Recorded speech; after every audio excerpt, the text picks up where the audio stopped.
ಓಹ್ ಬಂದ್ರಾ? ಬನ್ನಿ ಬನ್ನಿ. ಡಾಕ್ಟರ್ ರಾಜ್ಕುಮಾರ್ ಅವರು ಕನ್ನಡ ಇಂಡಸ್ಟ್ರಿಯ ಮೇರು ನಟ. ಇವಾಗಲೂ ಕೂಡ ಕನ್ನಡದ ಸಿನಿಮಾಗಳಲ್ಲಿ ಅವರ ರೆಫರೆನ್ಸಸ್ ಇದ್ದೇ ಇರ್ತವೆ. ಅದೇ ರೀತಿ ಸಾಕಷ್ಟು ಸಿನಿಮಾಗಳಿಗೆ ಅವರ ಸಿನಿಮಾಗಳ ಟೈಟಲನ್ನು ಮರುಬಳಕೆ ಕೂಡ ಮಾಡಿದ್ದಾರೆ. ಹಾಗಿದ್ರೆ ಕನ್ನಡದಲ್ಲಿ ರಾಜ್ಕುಮಾರ್ ಅವರ ಸಿನಿಮಾಗಳ ಟೈಟಲ್ ಮರುಬಳಕೆಯಾದ ಸಿನಿಮಾಗಳು ಯಾವ್ಯಾವು ಅನ್ನೋದನ್ನು ಈ ವಿಡಿಯೋದಲ್ಲಿ ಕಂಪ್ಲೀಟಾಗಿ ನೋಡೋಣ. ಅದಕ್ಕೂ ಮುಂಚೆ ಚಾನಲ್ಗೆ ಹೊಸಬರಾಗಿದ್ದರೆ ಚಾನಲನ್ನು ಸಬ್ಸ್ಕ್ರೈಬ್ ಮಾಡಿಕೊಂಡು ಪಕ್ಕದಲ್ಲಿರೋ ಗಂಟೆಯನ್ನು ಕೂಡ ಬಾರಿಸ್ಬಿಡಿ. ಯಾಕೆಂದರೆ ಇದೇ ತರಹದ ಮತ್ತಷ್ಟು ಡಿಸ್ಕಷನ್ ಜೊತೆಗೆ ಭೇಟಿಯಾಗ್ತಿರೋಣ. ಆ್ಯಂಡ್ ಈ ವಿಡಿಯೋ ನಿಮಗೆ ಇಷ್ಟ ಆದರೆ ನಾನು ನಿಮ್ಮ ಕಡೆಯಿಂದ ಬಯಸೋದು ಒಂದು ಲೈಕ್ ಮಾತ್ರ.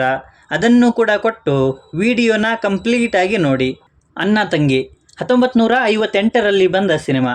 ಡಾಕ್ಟರ್ ರಾಜ್ಕುಮಾರ್, ಬಿ ಜಯಮ್ಮ ಹಾಗೂ ಸರೋಜಾದೇವಿಯವರು ಈ ಸಿನಿಮಾದಲ್ಲಿ ಮುಖ್ಯ ಪಾತ್ರದಲ್ಲಿ ಕಾಣಿಸಿಕೊಂಡಿದ್ದರು. ನಂತರ 2005ರಲ್ಲಿ ಅಣ್ಣ ತಂಗಿ ಅನ್ನೋ ಟೈಟಲನ್ನೇ ಇಟ್ಕೊಂಡು ಸಿನಿಮಾ ಒಂದು ಬಂತು. ಆ್ಯಂಡ್ ಈ ಸಿನಿಮಾದಲ್ಲಿ ಡಾಕ್ಟರ್ ಶಿವರಾಜ್ಕುಮಾರ್ ಮತ್ತು ರಾಧಿಕಾ ಕುಮಾರಸ್ವಾಮಿಯವರು ಮುಖ್ಯ ಪಾತ್ರದಲ್ಲಿ ಕಾಣಿಸಿಕೊಂಡಿದ್ದರು. ಉಯ್ಯಾಲೆ 1969ರಲ್ಲಿ ಬಂದ ರೊಮ್ಯಾಂಟಿಕ್ ಡ್ರಾಮಾ ಸಿನಿಮಾ ಇದು. ಡಾಕ್ಟರ್ ರಾಜ್ಕುಮಾರ್ ಮತ್ತು ಕಲ್ಪನಾ ಅವರು ಈ ಸಿನಿಮಾದಲ್ಲಿ ಮುಖ್ಯ ಪಾತ್ರದಲ್ಲಿ ಕಾಣಿಸಿಕೊಂಡಿದ್ದರು. ನಂತರ 2011ರಲ್ಲಿ ಉಯ್ಯಾಲೆ ಅನ್ನೋ ಟೈಟಲನ್ನೇ ಇಟ್ಕೊಂಡು ಇನ್ನೊಂದು ಸಿನಿಮಾ ಬಂತು. ಈ ಸಿನಿಮಾದಲ್ಲಿ ಪ್ರಭು ಮತ್ತು ಶಿಲ್ಪಾ ಅವರು ಮುಖ್ಯ ಪಾತ್ರದಲ್ಲಿ ಕಾಣಿಸಿಕೊಂಡಿದ್ದರು. ವಾಲ್ಮೀಕಿ 1963ರಲ್ಲಿ ಬಂದ ಸಿನಿಮಾ. ಡಾಕ್ಟರ್ ರಾಜ್ಕುಮಾರ್ ಮತ್ತು ನರಸಿಂಹರಾಜು ಅವರು ಈ ಸಿನಿಮಾದಲ್ಲಿ ಮುಖ್ಯ ಪಾತ್ರದಲ್ಲಿ ಕಾಣಿಸಿಕೊಂಡಿದ್ದರು. ನಂತರ 2005ರಲ್ಲಿ ವಾಲ್ಮೀಕಿ ಅನ್ನೋ ಟೈಟಲನ್ನೇ ಇಟ್ಕೊಂಡು ಶಿವರಾಜ್ಕುಮಾರ್ ಮತ್ತು ರಶ್ಮಿ ರೈ ಅವರ ಮುಖ್ಯ ಪಾತ್ರದಲ್ಲಿ ಇನ್ನೊಂದು ಸಿನಿಮಾ ಬಂದಿತ್ತು. ಭಲೆ ಜೋಡಿ 1970ರಲ್ಲಿ ಬಂದ ಸಿನಿಮಾ.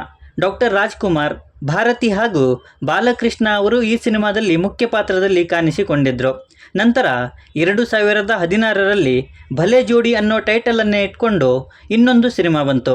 ಈ ಸಿನಿಮಾದಲ್ಲಿ ಸುಮನ್ ಶೈಲೇಂದ್ರ ಮತ್ತು ಸಾನ್ವಿ ಶ್ರೀವತ್ಸ ಅವರು ಮುಖ್ಯ ಪಾತ್ರದಲ್ಲಿ ಕಾಣಿಸಿಕೊಂಡಿದ್ದರು. ಗಂಧದ ಗುಡಿ 1973ರಲ್ಲಿ ಬಂದ ಸಿನಿಮಾ. ಡಾಕ್ಟರ್ ರಾಜ್ಕುಮಾರ್, ವಿಷ್ಣುವರ್ಧನ್ ಮತ್ತು ಕಲ್ಪನಾ ಅವರು ಈ ಸಿನಿಮಾದಲ್ಲಿ ಮುಖ್ಯ ಪಾತ್ರದಲ್ಲಿ ಕಾಣಿಸಿಕೊಂಡಿದ್ದರು. ನಂತರ 1994ರಲ್ಲಿ ಗಂಧದ ಗುಡಿ ಭಾಗ 2 ಅಂತ ಶಿವಣ್ಣ ಮತ್ತು ಪ್ರಭಾಕರ್ ಅವರ ಮುಖ್ಯ ಪಾತ್ರದಲ್ಲಿ ಇನ್ನೊಂದು ಸಿನಿಮಾ ಬಂತು. ಅದಾದ ಮೇಲೆ 2022ರಲ್ಲಿ ಗಂಧದ ಗುಡಿ ಅನ್ನೋ ಟೈಟಲನ್ನು ಇಟ್ಕೊಂಡು ಪುನೀತ್ ರಾಜ್ಕುಮಾರ್ ಅವರ ಮುಖ್ಯ ಪಾತ್ರದಲ್ಲಿ ಡಾಕ್ಯುಮೆಂಟ್ರಿ ಕೂಡ ಒಂದು ಬಂದಿತ್ತು. ತಾಯಿಗೆ ತಕ್ಕ ಮಗ 1978ರಲ್ಲಿ ಬಂದ ಸಿನಿಮಾ. ಡಾಕ್ಟರ್ ರಾಜ್ಕುಮಾರ್, ಸಾವಿತ್ರಿ ಮತ್ತು ಪದ್ಮಪ್ರಿಯ ಅವರು ಈ ಸಿನಿಮಾದಲ್ಲಿ ಮುಖ್ಯ ಪಾತ್ರದಲ್ಲಿ ಕಾಣಿಸಿಕೊಂಡಿದ್ದರು. ನಂತರ 2018ರಲ್ಲಿ ತಾಯಿಗೆ ತಕ್ಕ ಮಗ ಅನ್ನೋ ಟೈಟಲನ್ನೇ ಇಟ್ಕೊಂಡು ಇನ್ನೊಂದು ಸಿನಿಮಾ ಬಂತು. ಈ ಸಿನಿಮಾದಲ್ಲಿ ಅಜಯ್ ರಾವ್, ಆಶಿಕಾ ರಂಗನಾಥ್ ಮತ್ತು ಸುಮಲತಾ ಅಂಬರೀಷ್ ಅವರು ಮುಖ್ಯ ಪಾತ್ರದಲ್ಲಿ ಕಾಣಿಸಿಕೊಂಡಿದ್ದರು. ಬಂಗಾರದ ಮನುಷ್ಯ 1981ರಲ್ಲಿ ಬಂದ ಸಿನಿಮಾ. ಡಾಕ್ಟರ್ ರಾಜ್ಕುಮಾರ್, ಭಾರತಿ, ಆರತಿ ಮತ್ತು ಶ್ರೀನಾಥ್ ಅವರು ಈ ಸಿನಿಮಾದಲ್ಲಿ ಮುಖ್ಯ ಪಾತ್ರದಲ್ಲಿ ಕಾಣಿಸಿಕೊಂಡಿದ್ದರು.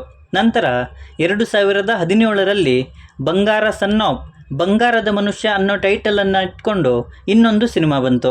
ಈ ಸಿನಿಮಾದಲ್ಲಿ ಡಾಕ್ಟರ್ ಶಿವರಾಜ್ಕುಮಾರ್ ಅವರು ಮುಖ್ಯ ಪಾತ್ರದಲ್ಲಿ ಕಾಣಿಸಿಕೊಂಡಿದ್ದರು. ದೇವರು ಕೊಟ್ಟ ತಂಗಿ 1983ರಲ್ಲಿ ಬಂದ ಸಿನಿಮಾ. ಡಾಕ್ಟರ್ ರಾಜ್ಕುಮಾರ್, ಜಯಂತಿ ಮತ್ತು ಶ್ರೀನಾಥ್ ಅವರು ಈ ಸಿನಿಮಾದಲ್ಲಿ ಮುಖ್ಯ ಪಾತ್ರದಲ್ಲಿ ಕಾಣಿಸಿಕೊಂಡಿದ್ದರು. ನಂತರ 2009ರಲ್ಲಿ ದೇವರು ಕೊಟ್ಟ ತಂಗಿ ಅನ್ನೋ ಟೈಟಲನ್ನೇ ಇಟ್ಕೊಂಡು ಇನ್ನೊಂದು ಸಿನಿಮಾ ಬಂತು. ಈ ಸಿನಿಮಾದಲ್ಲಿ ಡಾಕ್ಟರ್ ಶಿವರಾಜ್ಕುಮಾರ್ ಮತ್ತು ಮೀರಾ ಜಾಸ್ಮಿನ್ ಅವರು ಮುಖ್ಯ ಪಾತ್ರದಲ್ಲಿ ಕಾಣಿಸಿಕೊಂಡಿದ್ದರು. ಸತ್ಯ ಹರಿಶ್ಚಂದ್ರ 1965ರಲ್ಲಿ ಬಂದ ಸಿನಿಮಾ. ಡಾಕ್ಟರ್ ರಾಜ್ಕುಮಾರ್ ಮತ್ತು ಪಂಡರೀಬಾಯಿ ಅವರು ಈ ಸಿನಿಮಾದಲ್ಲಿ ಮುಖ್ಯ ಪಾತ್ರದಲ್ಲಿ ಕಾಣಿಸಿಕೊಂಡಿದ್ದರು. ನಂತರ 2017ರಲ್ಲಿ ಸತ್ಯ ಹರಿಶ್ಚಂದ್ರ ಅನ್ನೋ ಟೈಟಲನ್ನೇ ಇಟ್ಕೊಂಡು ಇನ್ನೊಂದು ಸಿನಿಮಾ ಬಂತು. ಶರಣ್, ಸಂಚಿತಾ ಪಡುಕೋನೆ ಮತ್ತು ಭಾವನಾ ರಾವ್ ಅವರು ಈ ಸಿನಿಮಾದಲ್ಲಿ ಮುಖ್ಯ ಪಾತ್ರದಲ್ಲಿ ಕಾಣಿಸಿಕೊಂಡಿದ್ದರು. ಎರಡು ಕನಸು 1974ರಲ್ಲಿ ಬಂದ ಸಿನಿಮಾ.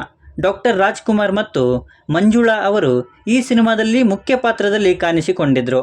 ನಂತರ 2017ರಲ್ಲಿ ಎರಡು ಕನಸು ಅನ್ನೋ ಟೈಟಲನ್ನೇ ಇಟ್ಕೊಂಡು ಇನ್ನೊಂದು ಸಿನಿಮಾ ಬಂತು. ಈ ಸಿನಿಮಾದಲ್ಲಿ ವಿಜಯ್ ರಾಘವೇಂದ್ರ ಮತ್ತು ಕಾರುಣ್ಯ ರಾಮ್ ಅವರು ಮುಖ್ಯ ಪಾತ್ರದಲ್ಲಿ ಕಾಣಿಸಿಕೊಂಡಿದ್ದರು. ಸೊ ಇವಿಷ್ಟು ನನ್ನ ಲಿಸ್ಟಲ್ಲಿ ಇದ್ದಂತಹ ಡಾಕ್ಟರ್ ರಾಜ್ಕುಮಾರ್ ಅವರ ಸಿನಿಮಾಗಳ ಟೈಟಲನ್ನು ಮರುಬಳಕೆ ಮಾಡಿ ಬಂದಂಥ ಸಿನಿಮಾಗಳು. ಸೊ ಈ ಸಿನಿಮಾಗಳಲ್ಲಿ ನಿಮ್ಮ ಫೇವ್ರೆಟ್ ಸಿನಿಮಾ ಯಾವುದು ಅನ್ನೋದನ್ನು ಕೆಳಗಡೆ ಬರೆದು ತಿಳಿಸಿ.